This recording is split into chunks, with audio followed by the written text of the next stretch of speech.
Hello, friends. Day 42 of 75 refined. You can see the eyes are still a little red, the nose is a little raw, but we are healing up. So hopefully we'll get through this quickly. But all right.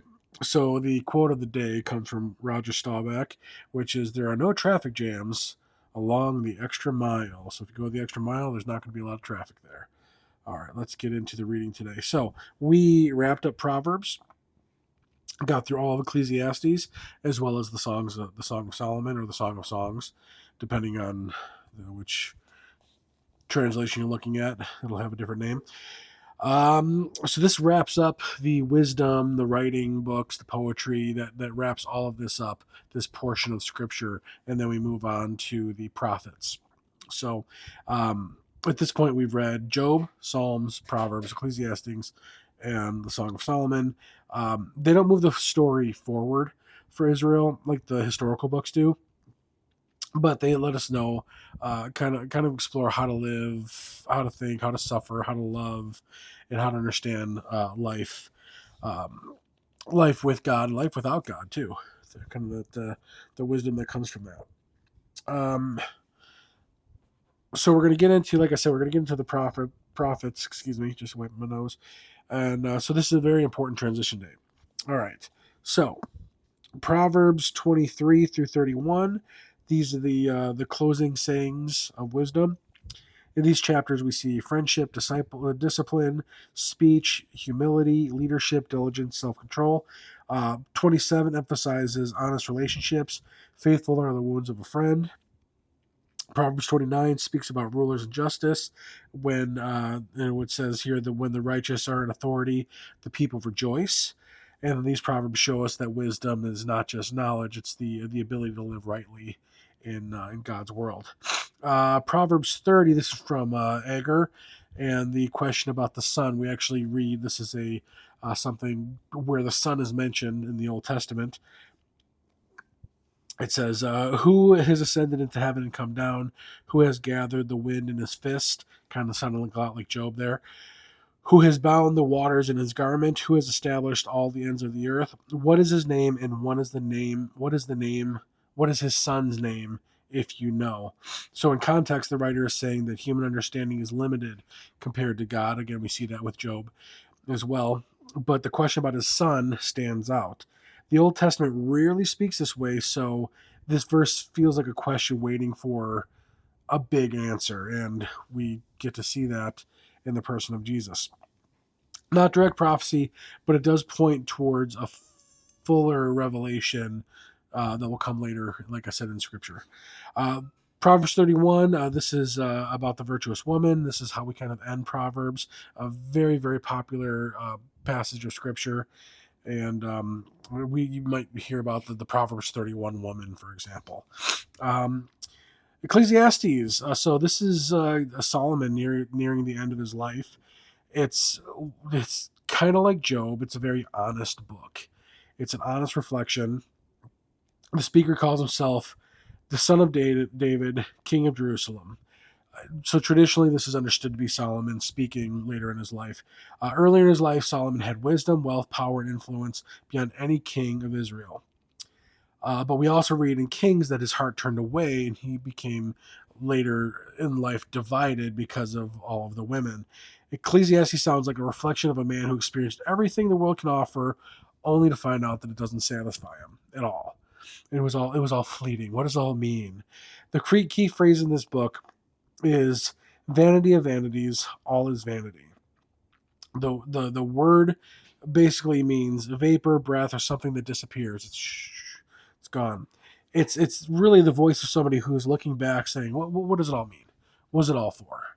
And that's where he is. Another key phrase in the book is "under the sun." This life is viewed from a human perspective. Excuse me. Themes repeated throughout this book. Work does not satisfy. Pleasure does not satisfy. Wealth does not satisfy. Wisdom alone does not satisfy. Life is short. Death comes to everyone. It's not teaching hopelessness necessarily, but what it is showing is that it feels like what it feels like to live life without meaning, without God. And at the end of the book, conclusion is simple. and this is the thesis of the entire book. Fear God and keep his commandments, for this is the whole duty of man. He just This is what it all comes down to. Everything Solomon tried, and he returns to the beginning of wisdom, and that was the fear of God.